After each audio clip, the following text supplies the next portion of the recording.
Greetings and Happy New Year. I'm your host, Dr. Wolfula, and when I'm not keeping my New Year's resolution something really shitty and simple like reading one intro this year, I'm here at the Wolfula RiffViewing movies. Ah, sweet. Completed my New Year's resolution already. Suck it, everybody. Anyways, since it's a new year, my first vid should recognize that. It should, but it doesn't have to. I mean, it's been like more than a week into the new year already. Ah, screw it. I'll do it anyway. In this vid, I'll be riff-viewing 1980's New Year's Evil, one of the earlier slasher imitators made in Halloween's wake, and a classic in the New Year's Eve-themed horror film subgenre. Really crowded subgenre, guys. Well, let's dive in head first, fellas. Got a long year ahead of us. The opening shot of New Year's Evil is a nice bit of product placement for Holiday Inn, ringing in the new year with a fat paycheck. The film itself chiefly concerns a woman inside the Holiday Inn, Diane Blaze Sullivan, a punk rock icon played by Roz Kelly, who played Fonzie's girlfriend on Happy Days. That's right, Roz Kelly made the jump from TV to horror 15 years before Scream. You think you're so special, Nev Campbell? Well, you're not, bitch. Where's Yvonne? She finished your press releases and went down to her room to change. Elsewhere, Blaze's friend Yvonne encounters the first moment of terror in the film.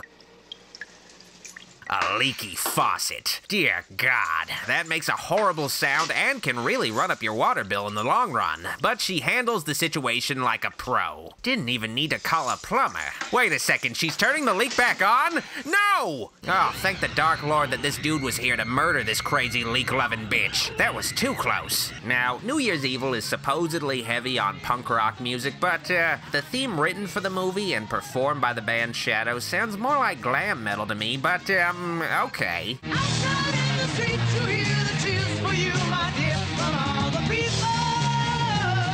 This would only be a bit of a fuck-up if it wasn't for the fact that this glam metal song plays throughout this punk rock movie. The end credits for New Year's Evil advertises an official soundtrack for sale, but it was never released. Hey, when this is your leading song, I don't blame you for not making an album. Wow, these are some fabulous-looking punks. Tickets.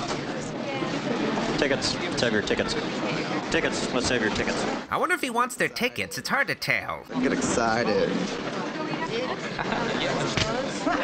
Did the producer just hire their hairdresser to play a punk in this movie? Here's where things get weird. Blaze is supposed to be this punk scene queen, but she's revealed to have an adult son named Derek. So when the punk scene was emerging in the mid-70s, Blaze was already a married mother raising a teenage son while she was becoming an icon? I don't know how much appeal a mom would have to young anti-establishment punks, but whatever. I guess I just have to take this movie's word for Pinky Tuscadero being cool. I got some good news. Oh, that's nice, honey. Derek tries to explain to his mother, Blaze, that he landed a big role in Spaceship America, but Mommy's too busy putting on her choker to pay attention. Maybe if he's lucky, though, he'll get to zip Mommy up. You want to come up and watch the show, honey? No, I think I'll just stay here and catch it on the tube. At her New Year's Eve show, Blaze slings various meaningless slogans at her young audience so they can be brainwashed into participating as cogs in the machine of capitalism. All right, ladies, it's time to slam down and get even. It's time to spin out and boil your hair, you know? Blaze proves that even if you reach menopause, you can still be cool. The ladies here, Happy New Year. This is Clara. My vote for the best song is We Don't Need No Education. Jesus Christ, that chick sounded like she was reading that song title off a restaurant menu. Next caller is a bit more pleasant, sounding like Uncle Lewis from Christmas Vacation. Happy New Year to you, Blaze. Ooh, some kind of voice you got there. Sound like the Phantom. Wow, Blaze is really showing how current she is, referencing comic strips from the 1930s. The Columbo in need of a cough drop calls himself evil and threatens to kill at the stroke of midnight. I'm going to commit murder at midnight. Well, that's a bit of a bummer. You know what would make things better? Having the band Shadow play the song we just heard in its entirety 5 minutes ago. I guess they knew they weren't going to release the album of this movie, so might as well simulate this song being a hit. Man, even the paid extras can't get into this fucking song. The inmates at a local mental ward, though, show that you gotta be nuts to like this music. Well, this fellow named Evil infiltrates the ward as a doctor, and a nurse notices his boombox. Hey, you brought your own music, huh? Yeah, I always come well equipped. I bet you do. That's a dick joke, isn't it? Outstanding. This is how you get laid, fellas. Approach a stranger with champagne and a boombox, and their legs open before your very eyes as soon as their lips touch the Dixie cup. Back at the venue, the cops show up to Blaze's show to address the threatening call she got, but they just dip into punk blaming. Oh, we take it seriously, but you people amaze me. Here you create a problem and then you complain about it. You people? What does he mean by you people? God, the way LA cops treat white people is despicable. As Evil gets fresh with the nurse, the guy finally penetrates her, but not in the way she thought he would. If it was that time of the month, there would probably still be less blood. Evil delivered on a midnight kill and even has some audio proof for Blaze.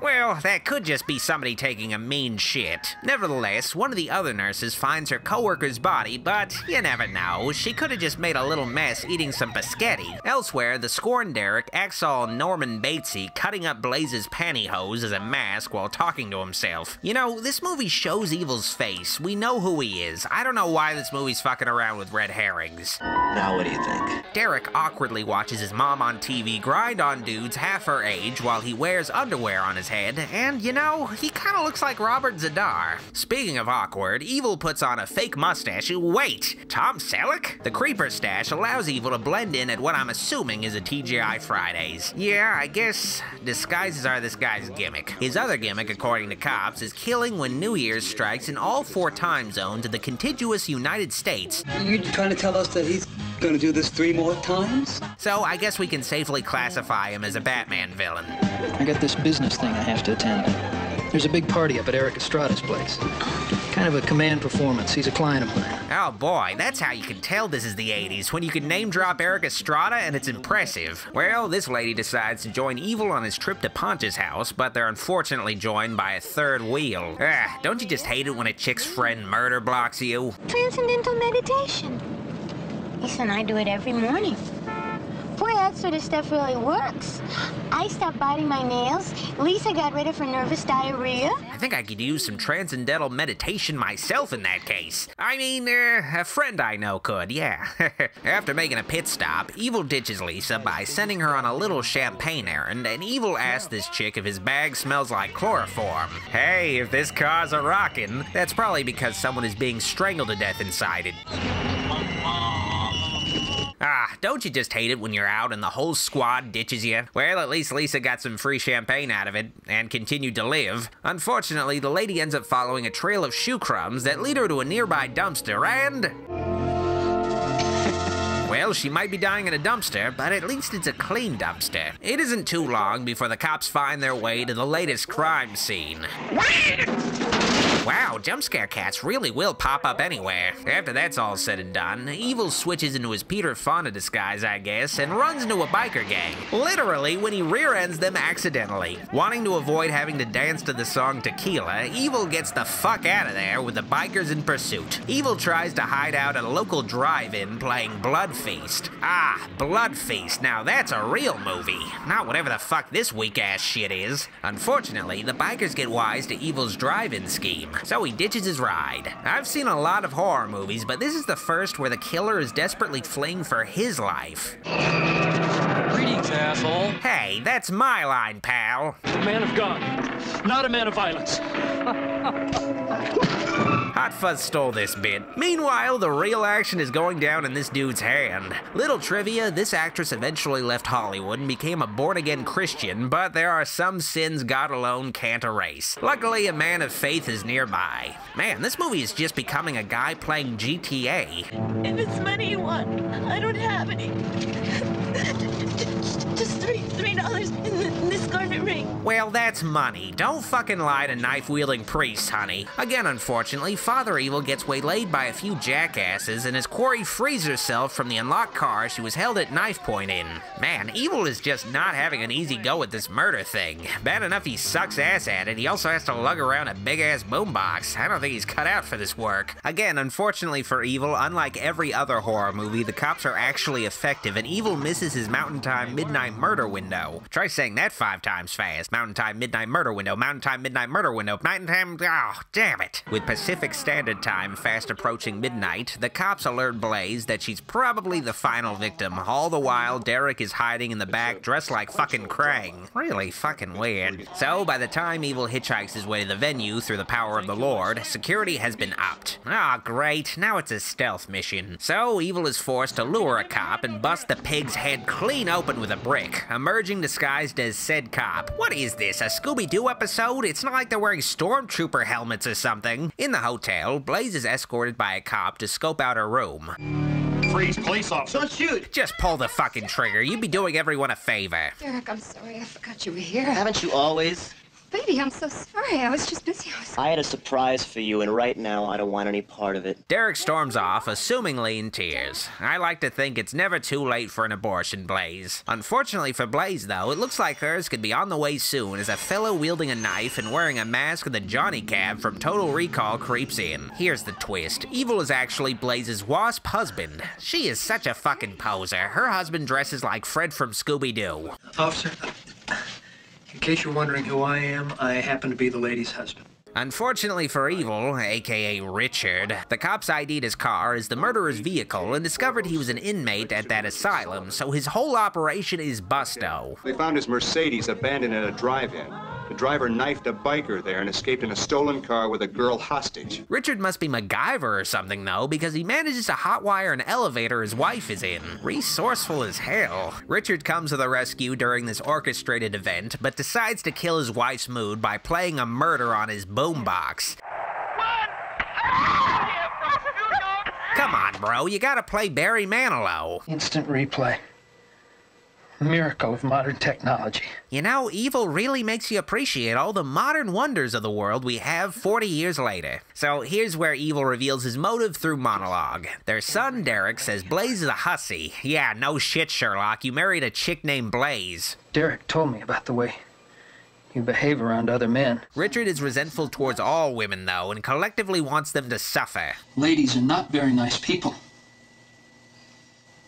They are manipulative, and deceitful, and immoral, and very, very selfish. So, yeah, Evil is an incel who actually got married and had a child with this bitch and waited 20 years to finally go on a killing spree arbitrarily set on New Year's Eve. Playing the long con, I see. Evil even reveals he's unemployed, evidently receiving an allowance from his successful wife. I have had to beg her through you for every cent I ever got. My allowance. Oh, yes, it is? This white tracksuit wearing motherfucker is the most pathetic horror villain I've ever seen. Holy shit.